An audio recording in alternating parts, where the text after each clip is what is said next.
Salam əziz tamaşaçılar. Bugünkü Ustad dərsində Azərbaycan musiqisi üçün xüsusi olan bir adın ətrafında toplaşmışıq. Şəmsi İmanov. Unudulmaz sənətkarımızın bu il 95 illik yubileyidir. Və bugünkü verilişimizdə də Şəmsi İmanov haqqında xatirələri eşidəcəksiniz.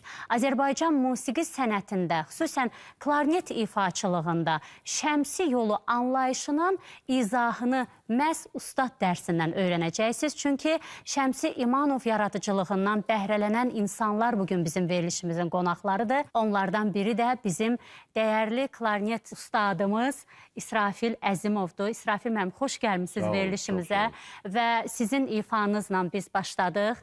Bu isə o deməkdir ki, siz nəinki ifanızla, həm də öz sözünüzlə bizim dinləyicilərimizin könlünü, ruhunu fəth edə biləcəksiniz bugünkü verilişimizdə. Ona görə də İsrafil müəllim, mən sizlə daha yaxından həm söhbət olmaq istəyirəm. Zəhmət olmasa buyurun əyləşin. Sizə bugün veriləcək suallarım çoxdur. İsrafil müəllim, xoş gəlmişsiniz. Çox sağ olun. Siz ifa etdikcə mənim yadıma, belə deyim də, retro ifaçılar haqqında oxuduğum məqalələr düşdü. Xüsusən Həcəri rəqsi, ardınca unudulmaz sənətkarımız Qulu Əsgərovun repertuarından olan Hardasan mahnısı və Şahid Əbdülkərimov musiqisi. Bütün bunlar haqqında o qədər geniş danışmaq olar ki, nə yaxşı ki, bizim ifaçılarımız var və nə yaxşı ki, Şəmsi İmanovun o ifaçılıq xəttini davam etdirirsiniz. Mən bilirəm, bugün Şəmsi İmanovla bağlı sizin deyəcək çox sözünüz var. Amma icazənizlə digər qonaqlarımızı da təqdim edim tamaşaçılarımıza. Bugün klarnet ifaçıları Şəmsi Aydınoğlu, İbrahim Vaqifoğlu və Kərim Mahiroğlu verilişimizdədirlər. Hər biriniz xoş gəlmişsiniz və mən böyük məmnuniyyətlə Bakı qrupunu ürəkdən salamlamaq istəyirəm. Bakı qrupunun bədii rəhbəri İbrahim Vaqifoğludur.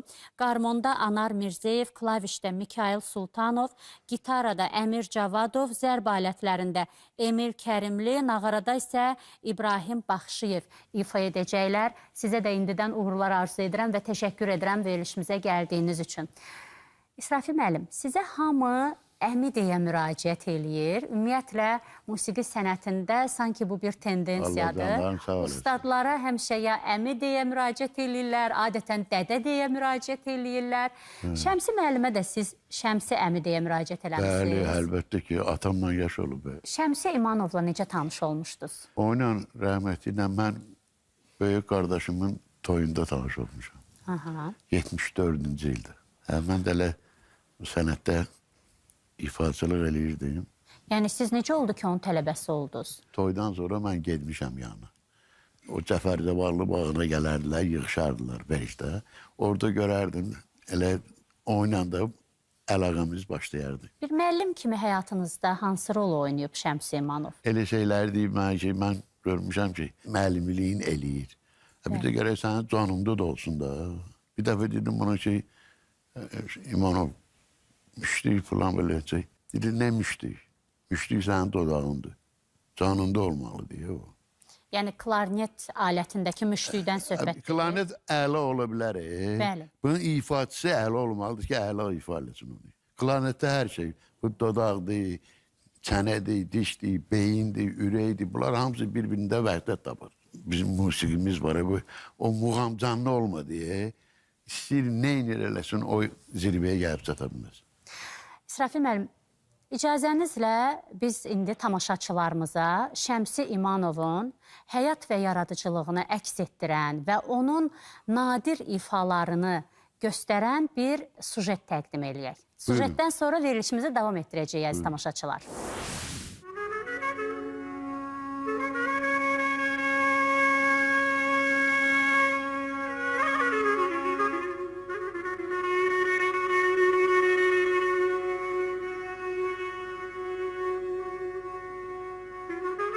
Nəfəsin sənətə çevrildiyi ad. Şuşanın qoynunda doğulub, Əmircanın musiqi mühitində böyüyən sənətkar Şəmsi İmanov.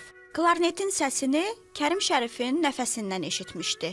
Bu səsin sehrinə düşən Şəmsi qərar verdi ki, o da ürəyini bu alətin səsi ilə birləşdirəcək. Beləcə, klarnet ifaçılığında ustad qazandı musiqimiz.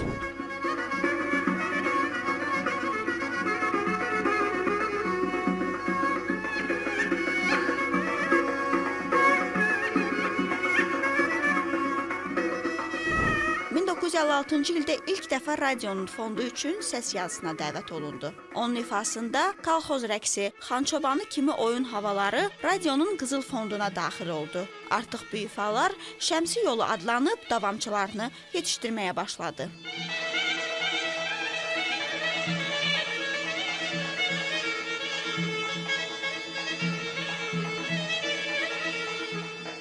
...1973-cü ildə Melodiya studiyası onun ifasını eseri boyunca yaydı və o dövrdə məşhurlaşan sənətkar haqqında ərəb mətbuatı yazırdı.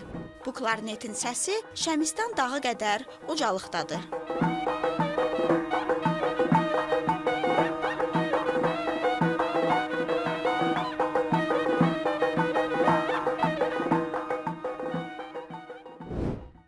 Heyf ki, amansız xəstəlik ustadın klarnetə sevgi ilə birləşən barmaqlarının gücünü aldı əvvəlcə. 3 iyul 1997-ci ildə isə klarnetin səsi sustu. Amma sənətkarın nəfəsi hələ də Azərbaycan musiqisinin canındadır.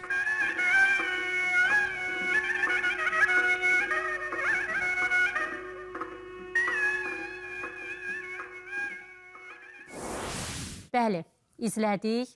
Həqiqətən də elə insanlar var ki, onlar haqqında nə qədər danışsan, nə qədər yazsan, yenə də azdır. Hətta o insanların adlarını övladlarına verən adamlar olub.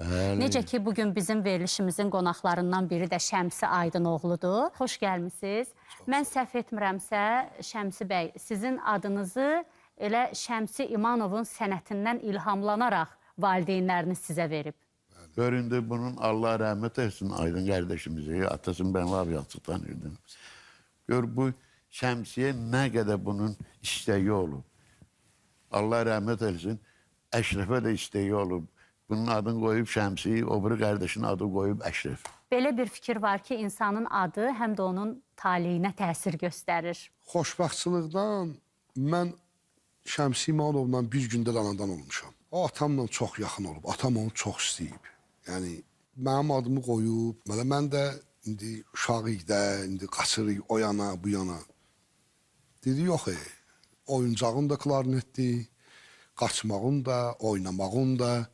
Mən vallahi, yəni, uşaqlıqda belə o şey olmayıb məndə.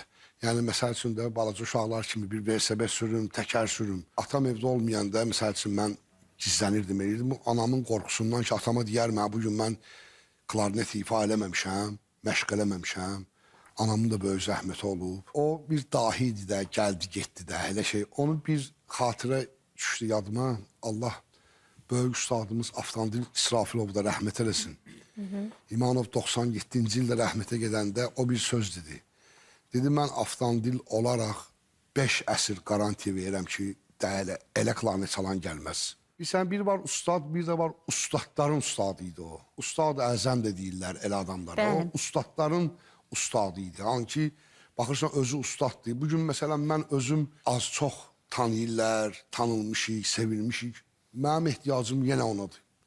Hər gün, 2 gündən, 3 gündən, 1 gündən bir mən ona qulaq asmalıyam ki, mən özümü bir onun musiqisi ilə tərbiyələndirim. Hansı ifalarına qulaq asırsınız? Hamısına. Məsələn, məsələn, mən Segahı çox bəyənirəm Şəmsi İmanovun ifasında. Hələ Segaha da qulaq asmışam, onun Bayaq Kirazına qulaq asmışam, onun Orta Mahuruna qulaq asmışam, Humayununa qulaq asmışam. Yəni, rəqslərinə elə bir onun bir şeyi olmaz ki, mən ona qulaq asmayayım. Yəni, hamısını, yəni, hindi yox ha, mən onu vallarda qulaq asmışam. O vaxt ki, vallar vardı, plastinka deyirdik də biz. O vallarda mən ona uşaqlıqdan qulaq asmışam. 57-ci ildə mənim yadıma gəlib, o balaca plastinka idi. Özdə biz onu qramofonda qulaq asırdıq. Dayı tokunanlarla işləmirdi, hələ fırladırdı beləsi. Sonra o oxuyurdu. Orada Həcəri də çalıb, Bağzalı da çalıb, Qazaxı da çalıb, Bakı da çalıb. Şəmsi bəy deyir ki, mən uşaqlıqdan qulaq asmışam Şəmsi İmanova və görək o ənənələri, ustadlardan gələn ənənələri necə yaşadırsınız?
Çox sağ olun, dərin təşəkkürümü bildirirəm. İsrafil müəllim, Bəli. dinlədik və maraqlıdır ki, Şəmsi İmanovun ifaçılıq xüsusiyyətlərini necə izah edərdiniz? Yəni, bugün Şəmsi İmanov sənətkarlığı müasir gənc ifaçılar üçün niyə bu qədər önəmlidir? Unudulmazdı bu Şəmsi. Gör neçə əsillər gələcək, gedəcək, hələ Şəmsi qalacaq. Onun adı qalacaq. İnşallah hələ o hələ bunların da adı qalsın hələdir. Onlara da uğurlar diləyirəm. Hərəsinin bir ətri var. Mən hələ bu başdan deyirəm, yəni ki, tərifə ehtiyac yoxdur. Hamısı göz qabağındadır. İsrafil müəllim, klarnetdə biz adətən rəqs havalarımızı, el havalarımızı eşitməyi xoşlayırıq, amma klarnet bizim muğamlarımızı da çox gözəl şəkildə çatdıran bir musiqi alətidir. Və Şəmsi İmanov da öz klarnet yaradıcılığında muğamlara xüsusi önəm verib. Sizcə bu musiqi alətində muğam ifa etməyin hansı, belə deyim də, məsuliyyəti var? Mən çox istərdim ki, siz bu məsuliyyəti öz ustadınızdan, yəni Şəmsi İmanovdan öyrəndikləriniz əsasında izah edəsiniz bizim tamaşaçılara. O uşaqlıq illərimdə görmüşəm, gedərdim, rəhmətli mən babam aparardı toylara. Onda da ən böyük dəstə 6 nəfərdən ibarət idi. 3 nəfər tarkamançı idi, 3 nəfər də üçdük. Klarnet, balaban, nağıra ayrı oturardı. Tarkamançı ayrı oturardı. İndi bu tarkamançı çalıb o xanəndədir. Yəni rəhmətli Hacı baba olardı, Əlbaba əmi olardı, Yağıb əmi olardı. Çox xanəndələr vardı. Ağab əmi olardı, görmüşəm bunlar hamısı. O xanəndə neysə oxuyub, dəstgah oxuyurmuş, neysə ifa edilmiş. Ondan sonra klarnet dəstəsi Şəmsi idi, rəhmətli. Çox ifaçılar olub, adını çəkmirəm. Onlar həmən tarkamançanın əksini verirdi. Bilirsiniz, ona uyğun rəqslər salınırdı, ona uyğun abu-hava alınırdı. Mən elə gəlir ki, sizin fikirlərinizin davamını İbrahim Vaqifoğlu gətirməlidir. Çünki görək o Şəmsi İmanov ənənələrini necə davam etdirir. Xoş gəlmişsiniz. Minnətdarıq, salamlayırıq tamaşaçıları və minnətdarıq ki, bugünkü efiri bizlərə böyük ustadımız İsrafil müəllimdən rəva bilmişsiniz. Şəmsi qardaşım, Kərim qardaşımdan bir yerdə minnətdarıq. Şəmsi İmanov adı sizin üçün, belə deyim də, nəyə assosiasiya edir? Şəmsi İmanov adı gələndə elə klarnetin banisidir də, yəni ki, belə həkk olunub bizə ki, necə deyək, ustaddır da, yəni bundan artıq nə söz deyə bilərəm, yəni mən... Məncə siz sözünüzü musiqi ilə deməlisiniz. Buyurun. Buyurun, sizi eşidək.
Təşəkkür edirik sizə bu ifaya görə. Bugün də tələbələriniz var İsrafil müəllim. Mən bildiyimə görə daha çox hansı yaş qrupundan olan gənclər müraciət edirlər sizə?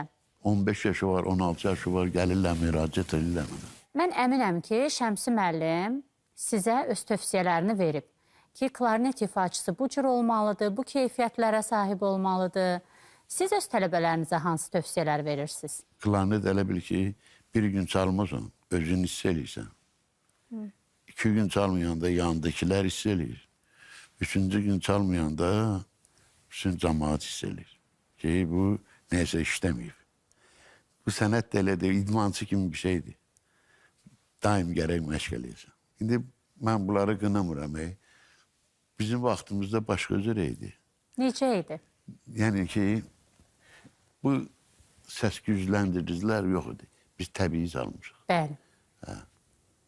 Mən 80-ci ildə mikrofonla çalmışım. Ancaq handakı aparat vardı o vaxtda da, 78-də, 77-də. Bizə kömək eləyən nə olur? Bizdə kətdə toy eləyən vaxtı bu gəlin evinə xırda para aparla, qoyun, nə bilim nə də, paypış, qız toyu eləmək üçün. Toy verdi deyirdik. O toy verdi, elə bil ki, bir dənə toy olur deyə. 60-70 nəfər yığılırdı, gedirdi qız evinə. Qoyun aparırdılar, yağ aparırdılar, nə bilim dügüsünü falan, hər şeyini aparardılar. Və oturardıq, elə bil toy kimi də oturardıq açıq havada.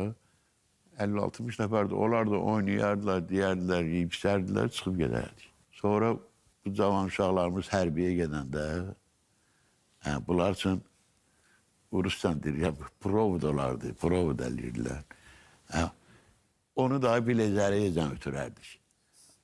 Elə bil ki, orada elə bil sənətdə püxtələşirsən də, sən. Daha bir var, utanmayasan, girəsən səhnəyə. Elə adam var ki, utanır, çalmır, ifa eləmir. Utanır da. Adı orada səni püxtələşdirir. O belə şeylər görmüşük, o əziyyəti. Şəmsi İmanovla bağlı hansı xatirələriniz var? O vaxtı rəhmətli, bir gəldim, bunu götürdüm yuxarıdan, evdən pajanın yanında.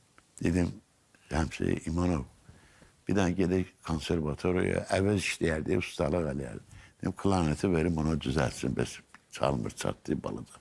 Baxdım əvə, mənim başın xarab olur, deyək klarnet övdə, götür çal da. Getdi, düşdü, getirdi klarneti. Mən də deyirəm, əyib də mən, buna necə edim, instrument var mənə. Getirdi, verdi mənə klarneti. Biraz da ötkənlə danışıb, beləli. Barmaqlarıma düşər, bağışladım sənə. Barmağıma düşməz, satarsan. Bir dənə bu söhbət olur. Şəmsi İmanov Şuşada doğulmuşdu. Bəli. Bakıya 5 yaşında gəliblər, Əmrədən kəndində məsəl. Nə danışırdı uşaqlıq illəri ilə bağlı? Misal üçün, o bir çox sənətkarların əhatəsində olub. Bizim böyük sənətkarlarımız ona xüsusi önəm veriblər, dahi bəstəkarlarımızla işləyib. Bəli, bəli. Yəni, o ansambldə də çalıb o vaxtı, Flarmonda da işləyib. İntihası klarnet çalan çoxdur. Dolu deyə, biz nədir? Bir var, klasik klarnet çalanlar da var ki, baxsan ona, deyərsən ki, bu mümkün olan şeydir. Ancaq bu klarneti ifa eləməyib, bu klarnetdə oxuyub. Klarnet çalmaq bir ayrı şeydir.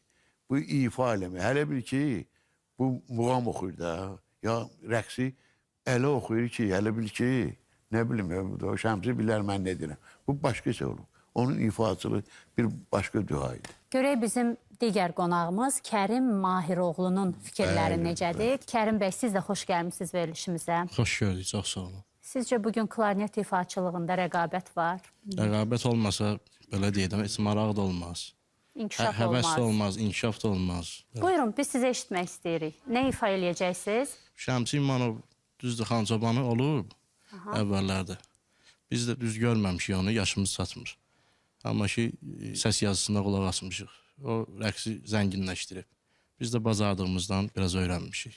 İstəyirəm o rəqsi ifa eləyim. Buyurun, çox əla olar. Mən sizə təşəkkür edirəm.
Çox sağ olun. Təşəkkürümü bildirirəm həqiqətən. İsrafil müəllim, mən əminəm ki, hər üç ifaçımızdan soruşsaq ki, İsrafil müəllim sizin ifaçılıq sənətinizdə, sizin musiqi yolunuzda hansı rol oynayır? Onların hər biri deyəcək ki, İsrafil müəllim bizim ustadımızdır, mənəvi ustadımızdır. Düzdür, hər birinin ayrılıqda müəllimləri olub. Şəmsi İmanov bugün bir çox sənətkarların mənəvi ustadıdır. Bəli. Yəni, Şəmsi İmanovu görməyən insanlar var ki, onu özlərinə ustad hesab edirlər. Sizcə, musiqi sənətində, klarnet ifaçılığında Şəmsi yolu anlayışı nə ilə izah olunmalıdır? Necə izah olunmalıdır? Nə deməkdir Şəmsi yolu? Hər bir ifaçının öz xətti var, dəsti xətti var. Bunun da dəsti xətti tamam ayrılır. Onun elə səsi gələn kimi, klarnetin səsindən bilirsən ki, bu Şəmsidir. Sevilib də bu adam. Sevilib də. Necə məsəl üçün, o vaxt Zeynəb xanları cəmaat sevmirdi. Bu da o ifaçılıq sənətində, o alətdə sevilib. Gör necə olub ki, Süleyman Ələsgərov onu deyib, mən öləndən sonra mənim apamın altında bir siqar çalasın. Bəli. Bu belə sənətkar olub. Türk dünyasının ən böyük sənətkarlarından biri olub Mustafa Kandırali. Özü də o ixtisasca da böyük həkim olub. Yəni, gözəl klarnet ifaçısı olub. Gözəl də klarnet. Yəni o da Türkiyənin klarnet banislərindən biridir Mustafa Kandırali. O Bakıya gəlib. Deyib ki, nəsə bunun içində, klarnetin içində neysə var ki, bu belə çalır da bunu. Mümkündür. Gəlib Bakıya, özü də İsrafil əmi, siz, yəni Allah can sağlığı versin. Deyir, gəlib o gündə o deyirsən Fatmeydə toyda olub Şəmsi İmanov. Gəlib deyiblər onu ki, Mustafa Kandırali gəlib Bakıya. O vaxt Sovet dövrü olub da, yəni Türkiyədən biraz gəlib gelmək, ora gelmək çətin vaxt olub. Deyib, Mustafa məni neyinir? Deyib, yox, sənə görə gəlib, sənə görə gəlib. Bir də bir xatirəm var, qoy onu deyim. Yəni, mən bunu atamın dilindən eşitmişəm. Deyir, İmanov xəstə idi, yatırdı, xəstəxanada yatırdı. Atam bir getdim yanına, söhbət elədik, deydim ona. Deyir, bir dənə söz dedi mənə. Dedi, Aydın, bizdə əskərlikdə deyir, böyük bir orkestr vardı. Çox böyük orkestr olub. Burada da turbalar, trombonlar, böyük saksafonlar dolu. Amma klarnet olmayıb burada. Klarnet olub ha. İfaçı olmayıb burada. Bəli. Mən də deyir, əskər getdim, düşdüm, dedilər, soruşdular, dedim, mən ifa eləyə bilirəm. Deyir, keçdim, deyir, bu orkestra, deyir, burada da deyir, bir dənə klarnet, 100 dənə alətin içindən bunun səsi çıxmaz axı. Deyir, mənə zuvuk oradan qaldı. Mən məcburən bunların içində səsim çıxsın deyənə, klarneti o qədər deyir, eləyirdim ki, çıxmır da, yəni klarnet çalanlar, ifaçılar bunu bilir də, bir dənə tək alətlə 100 dənə nəfəsli alətin içində çıxmaz bu. Deyir, mən deyir, orada o səsi deyir, çartdım, orada deyir, orkestrdir, özü Rus idi, deyir, bizim dirijorumuz eşitdi məni, dedi ki, bu Şəmsinin səsidir, deyir. Bugün Kərim qardaşımızın ustadı İsrafil əmidir. İsrafil əmi özü də, Kərim məsəl üçün deyiblər ki, mənim ustadımın ustadı Şəmsi İmanovdur. Mən də məsələn Əhmədin tələbəsiyəm, Qoblu Əhmədin, Allah onu da rəhmət eləsin. Amma Əhmədin də ustadı elə Şəmsi İmanov idi. Həsrətində onun, mən yanına tələbə idim, gedirdim, vallarda qoyurdu mənim üçün, mən babaları yəni qoyurdu valı İmanova qulaq asırdı. Qulaq asa-asa da İsrafil əmi Allah haqqı ağlayırdı. Əhməd baba gözündən su gəlir. Deyirdi, bu məni öldürüb də, deyirdi, bunun zuvuku, mən deyirdim, nə möcüzə düşmüşük biz bunun. Əhməd özü də böyük sənətkar olub. Yəni, o ustadların ustadı idi də, ondan da gəlməz. Bəli, təşəkkür edirəm. Hamısı o vaxtı deyirdi ki, Şəmsinin sinəsində medalyon var, o səsi artırır güya, bunda o səs. Nə medalyon, nə zad, onun daxilindən gələn sənətidir. Yadımıza gələr bir dənə, bir yadıma düşdü, rəhmətli Elşad Rəhmət eləsin. Allah onu rəhmət eləsin. O da gözəl sənətkar olur. Bu özü danışır. Deyir, Moskvadayam. Fırlanıb gəlib, deyir, quma girmək istəyir. O, vermaqdır da. Deyir, gördüm bir dənə böyük növbəyə dayanıblar. Millət dolu deyə. Deyir, mən də dayandım, gedim, görüm ki, nə alırlar da. Deyir, növbəm çatdı. Akarsa bu Moldavanlardır, dayanıblar çoxsu. O həmən 68-69-da çıxan plastikası. Deyir, Şəmsinin valı çıxıb, buna o sürədə dayanıblar, kişi. Növbəyə dayanıblar. Növbəyə. Onu mənim rəhmətli qardaşım İskəndər 90 manata almışdı o valı. 90 manata. Allah rəhmət etsin. Belə şeylər olur. Bax, bu onun xatirələri budur. İsrafil müəllim, çox sağ olun. Mən sizə dərin təşəkkürümü bildirirəm gəldiyiniz üçün və Şəmsi İmanovun, belə deyək də, bugün işığına toplaşdıq burada, onun haqqında danışdıq. Unudulmaz sənətkarımız, görkəmli sənətkarımız, Azərbaycan klarnet ifaçılığında özünə məxsus dəsti xətti olan bir sənətkarımızı yad etdik, əziz tamaşaçılar. Və sonda biz İsrafil Əzimovun və onun sevimli tələbələrinin birgə ifası ilə verilişimizi yekunlaşdırırıq. Sağ olun, salamat qalın. Sağ olun.